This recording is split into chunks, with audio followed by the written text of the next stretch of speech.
Assalamualaikum warahmatullahi wabarakatuh. Saya Zani Putrastari, NIM 260221113. Berikut saya akan menjelaskan tentang dewesternisasi ilmu pengetahuan oleh Syekh Muhammad Nauqid Al-Atas. Biografi Syekh Muhammad Nauqid Al-Atas Naqib lahir di Bogor tanggal 5 September tahun 1931 Masehi. Naqib merupakan tokoh ahli dalam berbagai ilmu seperti filsafat, sejarah, dan sastra. Adapun beberapa karya yang beliau tulis, salah satunya adalah The Concept of Education in Islam, a framework for a Islamic philosophy of education, Islam and Secularism. Selanjutnya tentang dewesternisasi. Sebelum ke dewesternisasi, lebih baik kita mengetahui tentang westernisasi. Westernisasi dipahami sebagai proses pembaratan atau mengadaptasi meniru gaya budaya Barat. Sedangkan dewesternisasi dipahami sebagai upaya permurnian sesuatu dari pengaruh Barat. Nah, selanjutnya adalah dewesternisasi ilmu pengetahuan. Jadi, ada pengertian westernisasi dan dewesternisasi. Westernisasi ini adalah lahirnya suatu pengetahuan yang dianggap benar. Ini berawal dari adanya keraguan-raguan dan dugaan terlebih dahulu. Kemudian ditindaklanjuti dengan metode ilmiah untuk mendapatkan pengetahuan yang dianggap benar. Westernisasi ilmu bukan dibangun di atas wahyu dan kepercayaan agama, tetapi dibangun di atas tradisi budaya yang diperkuat dengan spekulasi filosofis yang terkait dengan kehidupan sekuler yang memusatkan manusia sebagai makhluk sosial. Sedangkan dewesternisasi ilmu menurut Syekh Nauqid adalah adanya pengetahuan yang benar itu dari wahyu. Selanjutnya, Nauqid menindaklanjuti dengan penelitian untuk mencari penguatan sehingga rahasia kebenaran dari wahyu bisa terungkap. Nah, wahyu merupakan sumber ilmu tentang realitas dan kebenaran. Wahyu merupakan dasar kepada kerangka metafisis untuk mengupas filsafat sains sebagai suatu sistem menggambarkan realitas dan kebenaran. Selanjutnya tentang hakikat manusia. Nah, manusia memiliki sifat ganda atau dual natur. Nah, ini manusia adalah jiwa dan tubuh. Manusia sekaligus makhluk fisik dan ruh. Menurut Al-Atas, manusia adalah jiwa sekaligus jasad, sekaligus wujud jasmaniah dan ruhaniyah, dan jiwanya mesti mengatur jasadnya sebagaimana Allah mengatur jasad. Selanjutnya adalah tentang tujuan. Nah, tujuan manusia diciptakan untuk melakukan ibadah kepada Tuhan. Ini sesuai dengan Al-Quran Surat Az-Zariyat ayat 56.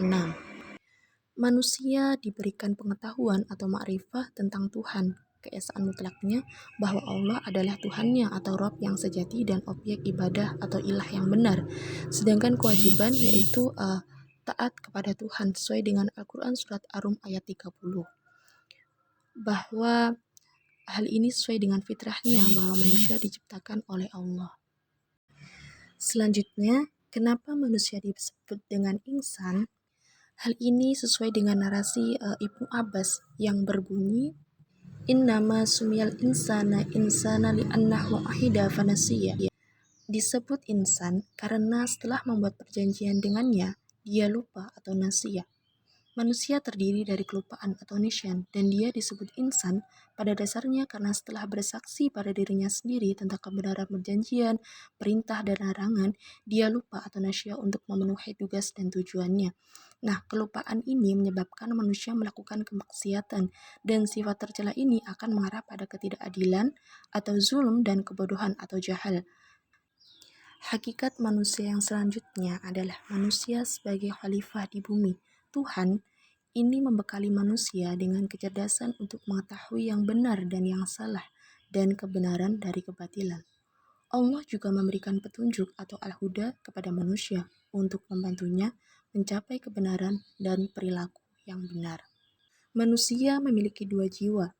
Al-Atas menyebutkan manusia terdiri dari jiwa rasional atau an-nafas al-natiqoh dan jiwa hewan atau al-nafas al-hayawaniyah. Menurut Al-Atas, adab terhadap diri adalah jika jiwa rasional mampu mengendalikan jiwa hewani, dan jiwa rasional memiliki posisi yang lebih tinggi dari jiwa hewani. Artinya, manusia harus mampu meletakkan kedua potensi jiwa pada tempatnya. Al-Atas mendefinisikan manusia sebagai al-hayawan an-natik, yaitu makhluk yang berbicara. Yang dimaksud berbicara adalah berbahasa dan memiliki intelek yang untuk berpikir. Selanjutnya tentang hakikat pengetahuan. Semua pengetahuan ini berasal dari Tuhan. Nakwib mengklasifikasikan pengetahuan menjadi dua jenis dan menjelaskan konsep pengetahuan prasyarat atau fardhu ain yang harus membentuk inti dasar dari semua pendidikan. Sehingga ilmu dibagi menjadi dua macam, yaitu ilmu fardhu ain, yakni ilmu yang diwajibkan bagi seluruh umat Islam, dan ilmu fardhu kifayah yang hanya diwajibkan pada sebagian umat Islam. Ilmu sains ini mewakili ilmu fardhu kifayah, sedangkan ilmu prasyarat kepada ilmu-ilmu wahyu ini mewakili kepada ilmu fardhu ain. Nah, selanjutnya tentang hakikat pengetahuan kita dapat melihat pada gambar tersebut bahwa semua ilmu itu berasal dari Tuhan. Al-Quran sumber pengetahuan yang paling sempurna. Nah, Nabi Muhammad ini membawakan Al-Quran kepada manusia sebagaimana diturunkan kepadanya oleh Allah. Dan dengan demikian, Nabi Muhammad ini membawa pada pengetahuan manusia. Selanjutnya, sunnah yang merupakan cara menafsirkan hukum Tuhan atau syariat dalam kehidupan sehari-hari juga merupakan bagian dari pengetahuan itu. Syariah adalah hukum Allah yang diwujudkan dalam Al-Quran dan diwujudkan dalam perbuatan, perkataan, dan ketetapan dalam sunnah yang meliputi pengetahuan spiritual dan kebijaksanaan.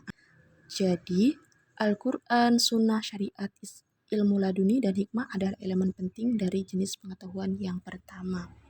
Selanjutnya, tentang pengertian dan tujuan pendidikan. Pendidikan adalah penanaman adab dalam diri manusia.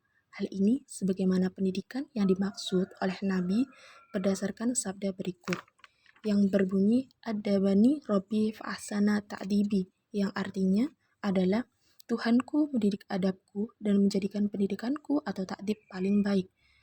Nah, tujuan menuntut ilmu dalam Islam adalah untuk menanamkan kebaikan atau keadilan dalam diri manusia, sehingga akan menghasilkan manusia yang baik. Apa yang dimaksud dengan baik dalam konsep orang baik?